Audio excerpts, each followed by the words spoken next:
Hello, everyone, and welcome to the official podcast of BNI Success Link.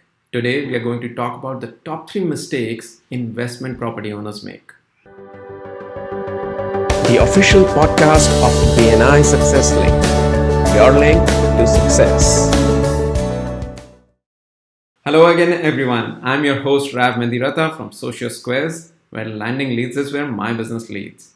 Today, we are going to talk about the top 3 mistakes investment property owners make. And I have an expert on this subject with me, Matt Hastings. Matt, welcome and thank you so much for doing this. Thank you for having me. Appreciate it. Why don't we start with you quickly introduce yourself? I know you have 15 plus years experience in property and real estate, but would love to hear more. Sure, happy to. So, my name is Matt Hastings. I'm a Bay Area native and the owner of Real Property Management Pacific. We are a full-service residential property management company based in Oakland, California. I've been, as you said, been in real estate over 15 years. Got my start in the commercial real estate world, transitioned into asset management, and then now into property management. So I've seen multiple dynamics, been through several ups and downs in the market, but now exclusively focused on property management. So at RPM Pacific, we are a full-service property management company, and we help our clients build generational wealth through investment property ownership. Awesome. So from buying and selling real estate to now managing it, what would you say are the top 3 problems you solve for investment property owners? Sure. So I'd say, number one is freeing up their time. So a lot of investment property owners who do it themselves, property management is a full-time job. It's a constant, there's just a lot of moving parts, a lot going on. So we help our clients, we free up time so they can go spend time with their family and friends, focus on their business or whatever else they are passionate about. Second, I'd say is, properly screening tenants. It is really important, and I would say one of the most important things you can do is to screen your tenants thoroughly before they move in. 90% of the problems that come up in property management is with a tenant, an existing tenant that maybe is a problem. They're not paying their rent on time. They're causing damage to the property. So you can head off a lot of those things up front by just properly screening, and we have a very thorough process for doing so. Nice. The third thing I would say is just staying in compliance with the laws. So in California, specifically the Bay Area, there are a lot of laws and they are constantly changing. So we work with some really good attorneys, real estate attorneys here locally, that help us to stay on top of those changes and what's going on to try to avoid some of the problems that can come in the future if you are not compliant. Nice. I love the point you made about the background check. I was stuck with a bad tenant, and within 3 months I had to get them evicted, and it wasn't pleasant. Thank God it wasn't in California. So Yeah, and what a lot of people do is they get a little bit desperate for getting that rent in. It may not have been your situation, but they see, and the first applicant that comes through the door that's interested in the property, they jump on it and don't take that extra step. Sometimes it's better to let the property sit a little bit longer vacant and find that right tenant. that's an interesting tip. Let's switch gears. Let's talk about renters. What do you would say are the top 3 things renters should know or ask? Sure, great question. So the number one I'd say right now is avoid scams. There are a ton of scams out there. Most of them with Craigslist, if you're familiar, where people will take an existing property, and it may actually be available for lease, and they will create their own ad at a discounted rent. So people get excited, they call in, they say, sure, you just got to put down a deposit, give me your credit card, and boom, they're hit.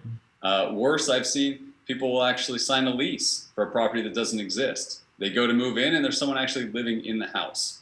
Wow. So that's pretty scary. So avoid scams, make sure you're actually talking to a real person, make sure you see the property before spending any money. And that's why I say go through a property management company, because you know it's going to be a legitimate business and you're actually going to get the property that you are applying for. Number two, I'd say, take photos, even better, take videos at the time you move in. So spend the time, check everything and make sure you have it documented, because you may be in that property for a year, you may be there for 10 years. And who's going to remember what the carpet looks like, 2-3 years down the road? So if you have that photo documentation, then there's no questions. You know what it was like, so you can get your security deposit back. And then third, what I always tell people is negotiate, right? Most renters don't know that you can negotiate. Are the utilities included? If not, maybe you ask for them. Maybe you ask for a little bit of free rent if you move in, or if if you're willing to sign a longer term lease. Maybe there's an incentive there. It is a renter's market right now here in the Bay Area. So there is a lot of inventory. So you've got options. So just make sure, you take advantage of them. That's good to hear. And you just reminded me, the last time when I had listed my property in Philadelphia, somebody created a replica of my listing on Facebook, and it was crazy. And the rent was half, and then people who actually applied on my Zillow listing, they sent me messages that, oh, did you put this up on Facebook as well? Why is there a rent difference? So wow. How do property owners avoid that, or how does a company like Real Property Management avoid such scenarios? Sure. So it's really difficult to, and I'm sorry you had to go through that. It's a frustrating situation. I always say, if it's too good to be true, it probably is, right? Yeah. One of the things we do is we watermark all of our photos. So that's something a property owner can do. So it makes it a little bit harder for a prospective thief, if you would, to take your photos and utilize them. The others, we just put in all of our ads. And we try to educate people to make sure you call and you're actually talking to a person. Same thing is, we won't rent a property unless we've actually met you and seen that you are a real person as well, because there's some scams that go the other way. Yeah. So that's just a recommendation. Great. No, those are great tips. And I think some of it answers my next question for you, which was, what would be the top things every property owner should know and ask this year? Yeah, so 2022, it has been a crazy couple of years, obviously. But one of the things I'd say that comes with that is, we've had these moratoriums on rent increases. So investors should really be looking at their rents, their current rents, and seeing if they have the ability to increase them. Now, every city is different in how they handle it, so you got to be careful and make sure you're doing it properly. You're giving the proper notice. But there may be some opportunity to raise some of your rents, because rents are definitely going up across the country at a near historic rate right now. So, and as we see interest rates continue to rise, you're going to see rents going up as well.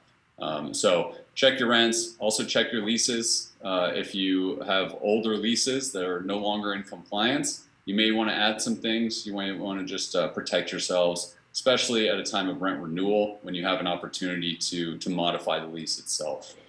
Something else investors should be looking at is, is there value add opportunities for your property? Can you do some basic upgrades that will benefit the property and make it more appealing for renters? Can you change out that old carpet and maybe put in new laminate flooring?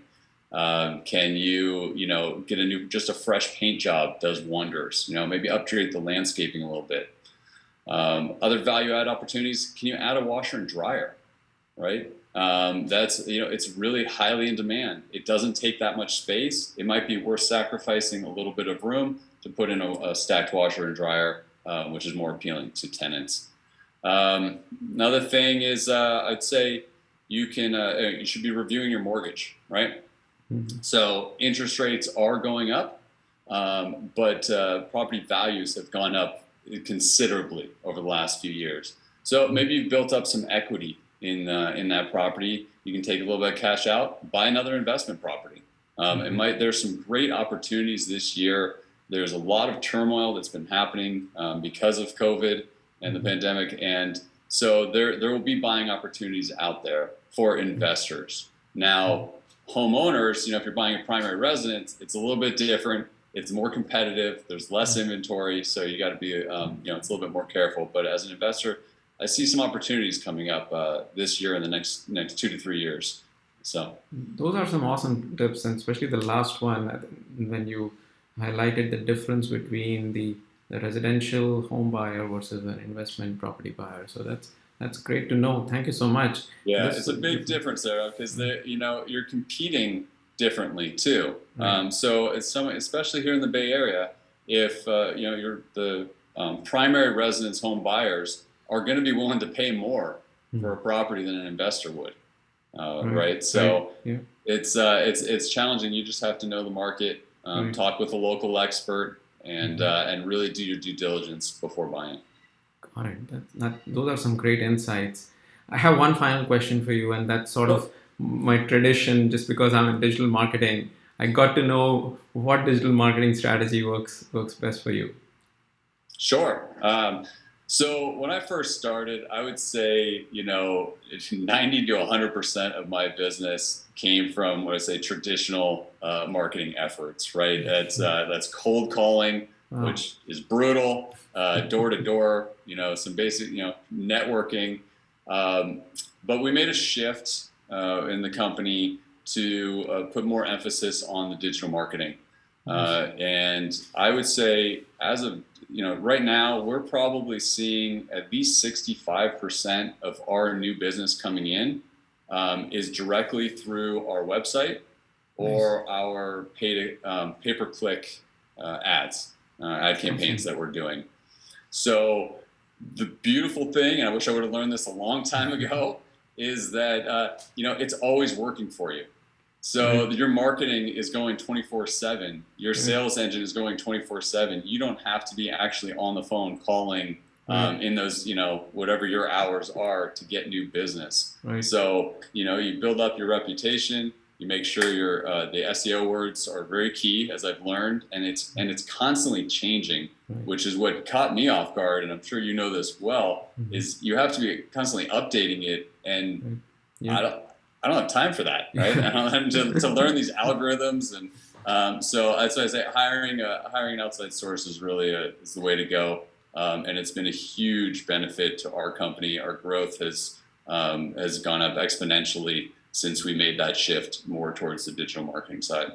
Nice. That's pretty awesome, and I'm really excited to hear that now such a large percentage of your leads and your customers are coming from digital marketing. So kudos to your team. And I would also suggest my 2 cents that the tenants you have and the property owners you have, maybe start an email newsletter so that you're building a rapport with them, which is more thought leadership based, an expert in the space rather than a transactional relationship and they call you when they need you, right? Yeah, I like that. I appreciate that tip. Absolutely. Thank you so much, Matt. This was a great session. I think both investment property owners as well as renters can take quite a bit away from this podcast. Thank you so much for doing this. I really appreciate you having me. It was a pleasure. Thank you. The official podcast of BNI Success Link. Your link to success.